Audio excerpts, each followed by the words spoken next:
참담한 소식부터 짚어보겠습니다. 어젯밤 9시 반쯤 서울시청역 인근에서 역주행하는 차량에 9명이 숨지는 큰 사고가 발생했습니다.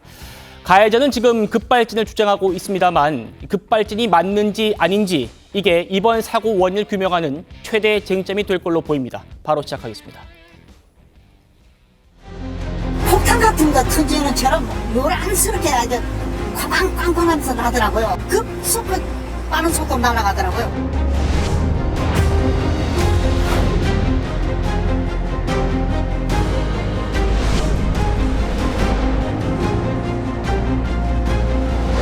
다치신 분들이 쓰러져 갖고 쉬는 게 없었어.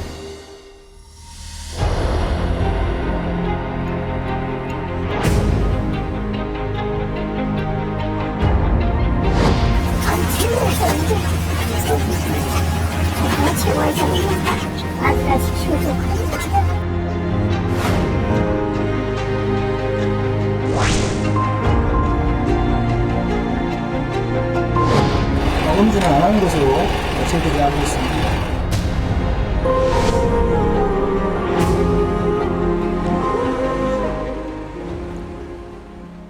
어젯밤 9시 27분 발생한 참사, 저희가 개요를 좀 전해드리겠습니다. 지도 보시는 대로요. 가해 차량은 한 호텔에서 나왔습니다. 이 길은 원래 일방통행입니다. 그런데 이 일방통행길을 역주행해가면서 급가속을 하는 차량의 모습을 저희가 CCTV를 통해서 볼 수 있습니다. 그리고 이 과정에서 역주행, 급가속하는 과정에서 차량 2대를 들이받고요. 그대로 인도로 돌진을 해서 횡단보도를 건너려고 기다리고 있던 분, 또 뭐 담배를 피려고 도보에 나와 있던 분들을 추돌하고 그리고 시청역 12번 출구 쪽에서 차량이 정지합니다. 자, 이렇게 차량이 역주행을 하면서 이동한 길이가 무려 300m나 됩니다. 당시 상황을 직접 목격한 시민들, 그 끔찍했던 상황을 이렇게 전하고 있습니다. 들어보시죠. 소리가 났지. 엄청 났지. 꽝 그랬지. 단순하게 차가 우리 편의점 쪽으로 더 진했구나. 그렇게만 단순하게 생각해서 내가 내려가 봤지. 그랬더니 가보니까 이건 아수라장이 이런 전쟁도 없었어. 신음도 없었어. 해볼 수가 없는 상황이었어. 내가 볼 때는 한 열 몇 명? 끔찍한 일이었어. 너무 무서웠어요. 나도. 소방관이신지 응급하시는 분이 한 4분 정도 계속 심폐소생했는데 해결이 안 돼가지고 병원 가시면 괜찮나 이랬는데 아수라장이었다. 이런 전쟁이 없었다. 당시 상황이 얼마나 끔찍했는지를 증언해주고 있습니다. 우리 시민들, 이제 도대체 안전한 곳이 있는가, 서 있을 만한 곳이 있는가, 이런 자문을 하게 됩니다. 경찰은요, 이 사고 원인을 파악하는 데 수사력을 집중하고 있는데요. 일단 이 가해 차량의 운전자 어떤 사람인지 이것부터 바로 살펴보겠습니다. 현직 버스기사입니다. 경기도 소재의 버스 회사에 근무하고 있는 60대 후반의 남성이고요. 32인승 중형 버스를 운전하고 있고 그동안 사고 이력은 없다고 합니다. 서울에서 버스 운전하는 것도 7년이나 된다고 해요. 그동안 버스를 비롯해서 화물차 운전까지 이 운전 경력만 40년입니다. 자, 이번 사고를 좀 심층적으로 짚어보기 위해서 저희가 전문가 모셨는데요. 문학훈 교수님, 일단 운전 미숙은 아니라고 봐야 하는 건 아닐까요?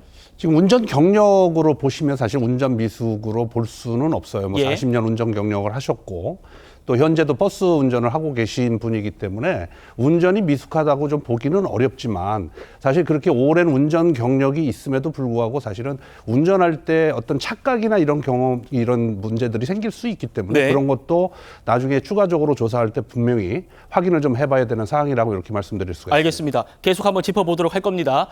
아무리 운전에 능숙하다고 그래도요.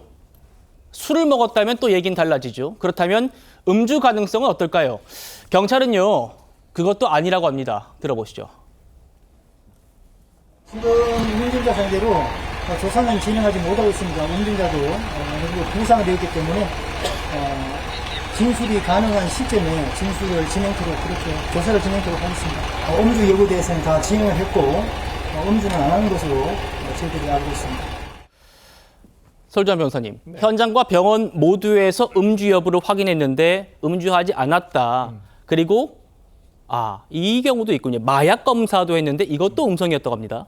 상당히 그 운전 자체가 사고 발생 자체가 비정상적이었어요. 예. 일반적으로 생각하기에는 이렇게 할 수가 없다. 그렇기 때문에 가장 의심할 수 있는 것은 방금 앵커께서 얘기해 주셨듯이 음주나 아니면 약물 투여가 있지 않았을까라고 했는데요. 예. 당시 이제 부부 관계라고 이제 알려진 동승자가 있었었고, 하지만 비정상적인 운행으로 인하여 저는 이 사고가 났었는데 이 두 개가 아니라면, 그리고 굉장히 운전에서 베테랑이라고 한다면 네. 어떠한 착각을 했었을까? 그러니까 약간 일방 통행길을 제 개인적으로는 조금 이렇게 저기 도로가 상당히 그 웨스틴조 그 호텔에서 나오게 되면 상당히 조금 그 이쪽 빠져가기 좀 이렇게 어려운, 착각하기 쉬운 구조로 돼 있긴 합니다. 그러면 초행길이라고 한다면, 근데 이분이 운전을 잘하신다라고 한다면 일반 통행이라는 걸 아셨을 거예요. 그렇죠. 근데 이 짧은, 그렇게 길지 않은 거리라고 볼 수가 있거든요. 또 시간이 9시 반 정도였기 때문에 네. 차가 많지는 않았을 것입니다. 그렇다고 한다면 제가 봤을 때는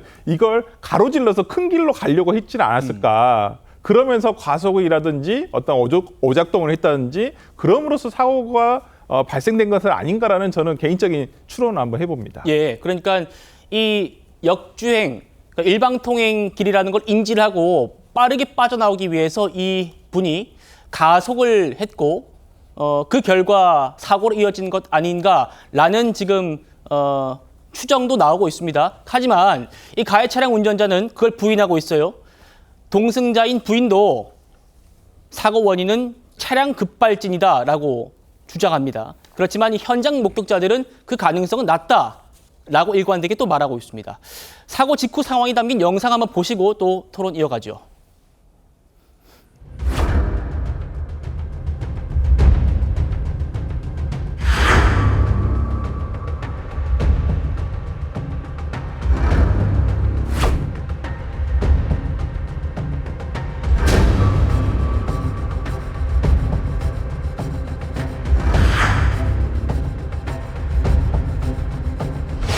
역방향으로 차가 날아가길래 그래서 봤더니 큰 사고가 났더라고요.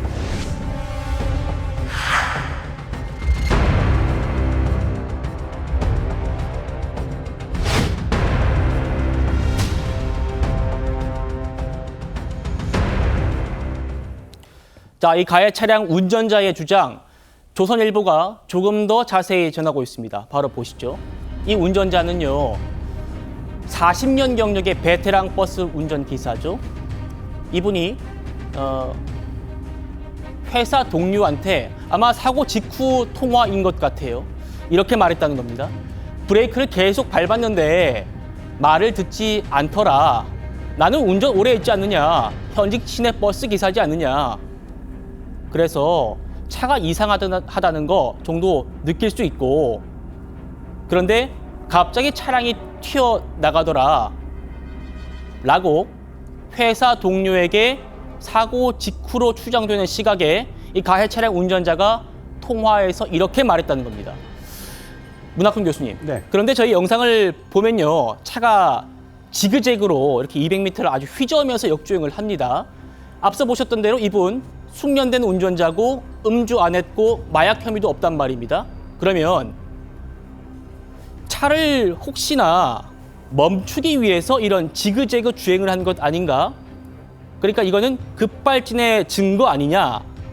이런 얘기입니다. 어떻게 바라보십니까? 근데 사실 이제 그분이 브레이크를 밟고서 지그재그 운전을 했다고는 말씀을 하고 계시지만 네. 그게 브레이크 페달이 아니고 악셀 페달인 경우에 어떤 회피 운전을 했을 가능성은 있어 보여요.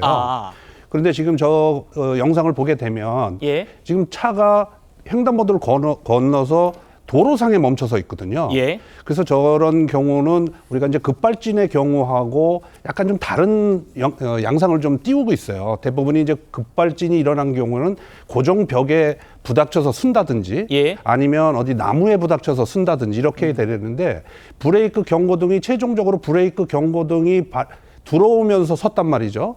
그래서 사고 후에 뭐 이건 확인을 해봐야 되겠지만 사고 후에 그 잘못을 판단해서 이게 지금 브레이크 페달을 밟아야 되는 상황이라고 판단해서 브레이크 페달을 밟고 쓰지 않았나. 예. 뭐 이런 느낌이 좀 들고 있습니다. 그렇군요. 그러니까 이게 급발진이 이 그 증거로 지그재그 주행 이게 운전자가 이 급발진하는 차를 제어하기 위해서 지그재그 한 게 아니라 실수로 어떤 가속 페달을 밟았을 때 다가오는 차를 피하기 위한 그런 회피 주행일 수 있다. 회피 주행이라고 볼 수 있죠. 그런 말씀이군요. 알겠습니다. 구자령 변호사님. 그런데요, 경찰은 지금 이 급발진 가능성 굉장히 낮게 보는 것 같습니다. 뭐라고 하냐면 피의자 측 진술일 뿐이다. 이렇게 얘기하면서요. 그리고 급발진이 사고 원인이라고 해도 혐의는 달라지지 않는다. 이렇게 얘기하고 있습니다. 일단 이 경찰이 왜 급발진이 아니다라고 보는지는 좀 뒤에 짚어보고 상식적으로는 급발진이 사고 원인이라면 혐의는 달라질 것 같은데 지금 급발진이 사고 원인이라고 해도 혐의 달라지지 않는다라는 게 경찰 입장입니다. 왜 그런 겁니까? 이 내용을 지금 법적으로 설명을 드리자면 혐의라는 건 현재 적용을 받고 있는 죄명을 말하는 것이거든요. 예. 교통사고가 발생하면 원칙적으로 교통사고 처리 특례법이 적용이 됩니다.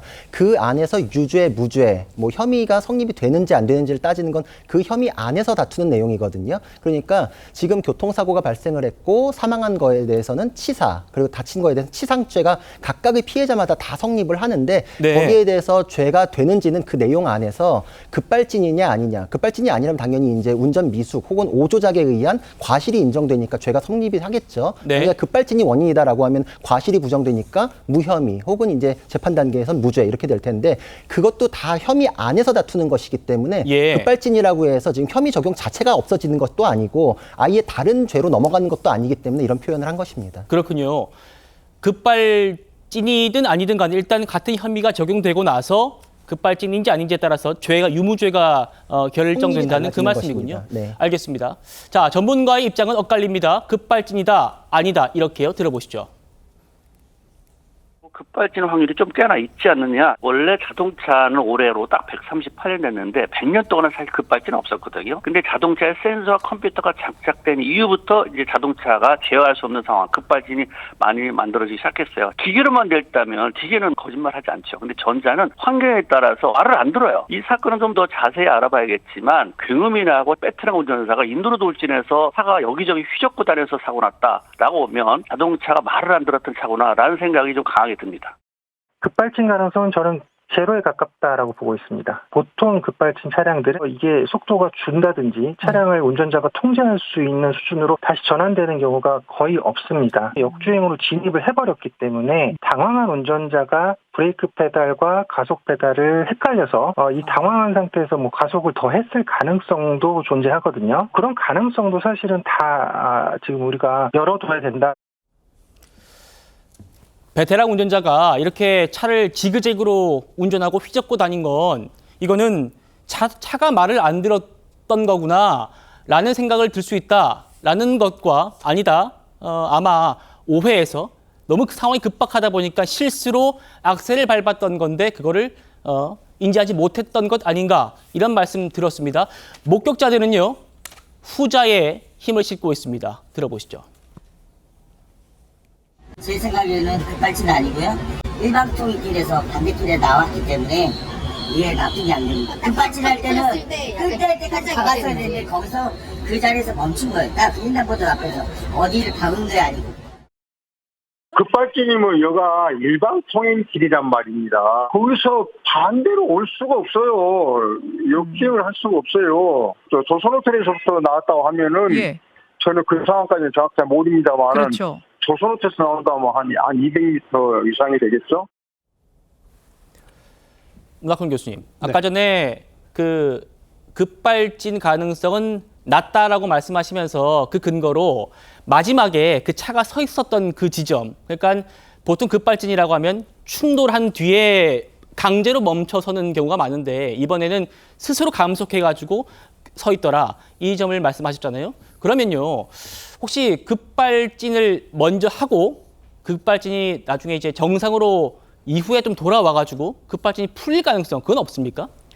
뭐 그런 가능성도 뭐 없다고 말할 수는 없지만 일단 목격자에 의하면 사실은 사고 후에 브레이크 경고등이 들어왔다고 하는 말씀을 한 경우가 있어요. 예. 그래서 그런 경우는 이제 운전자가 가속이 된 상태에서 사고가 다 일어나고 정신 차려보니까 지금 상황에서는 이게 빨리 차를 정지를 해야 되겠다라고 그래서 브레이크 페달을 밟은 것이 아닌가라고 추정을 좀 해보게 되고 네. 사실 주변에 이제 브레이크 등이 들어왔느냐 안 들어왔느냐 처음부터 들어왔느냐를 판단하기 위해서는 주변에 있는 CCTV로 확인을 해보는 것이 맞을 거라고 판단이 됩니다. 그렇죠. 네, 그래서 과연 이제 브레이크 페달을 밟았음에도 불구하고 그 앞에까지 차가 주행을 하면서 중간에 도로상에서 정차를 했느냐 이것이 좀 관건이 좀 될 것 같습니다. 자, 자동차 전문가인 우리 문학진 교수님과 이야기를 나눠보고 있는데요. 교수님, 급발진 사고, 이제 급발진 의심 사고라 그러죠. 그런 사고일 때 보통 후미등, 그러니까 브레이크 등이 들어와요, 안 들어와요? 보통 브레이크를 밟았다고 하면 후미등이 들어와야 되겠죠. 예. 그러니까 들어온 상태에서 차의 속도가 점진적으로 올라간다고 했을 때를 우리가 급발진이라고 얘기하는 거거든요. 그래서 네. 운전자가 브레이크를 밟았음에도 불구하고 그 힘을 이기고 계속적으로 전진을 하게 되는 경우 우리가 급발진이라고 얘기하는 건데 네. 지금 상태에서는 목격자가 하신 말씀에 의하면 들어오지 않다가 사고가 다 끝난 다음에 브레이크 등이 들어와서 도로 한중간에 멈춰섰다라는 그런 목격자의 증언이 있었거든요. 네. 그런 걸 본다면 좀 전에 말씀드린 것처럼 향후에 인식이 되고 난 이후에 브레이크를 밟지 않았나라고 추정을 해보고 아까 말씀드린 것처럼 주변에 CCTV를 좀 살펴보면 어느 시점부터 브레이크 경고등이 들어왔는지를 판단해보면 예. 이분 말씀대로 운전자 말씀대로 브레이크를 밟고 계속 밟고 있었음에도 불구하고 차가 진행이 됐는지 좀 확인을 해볼 수 있을 거라고 판단이 됩니다. 그렇군요. 그리고 차가 도로 중간에 급발진의 경우는 대부분은 이제 고정벽이라든지 나무, 그다음에 전봇대라든지 이런 데 이제 충돌 후에 자동차가 멈추게 되는데 저런 경우에는 도로 한 중간에 가서 차가 섰단 말이죠. 그래서 저런 경우는 급발진의 상황에서 제가 처음 보는 그런 현상이라고 볼 수 있습니다. 그렇군요. 처음 보는 자동차 전문가가 보기에도 급발진이라면 마지막에 충돌 후에 강제로 멈춰야 되는데 그 경우가 아닌 경우는 처음 본다 이런 말씀이셨습니다.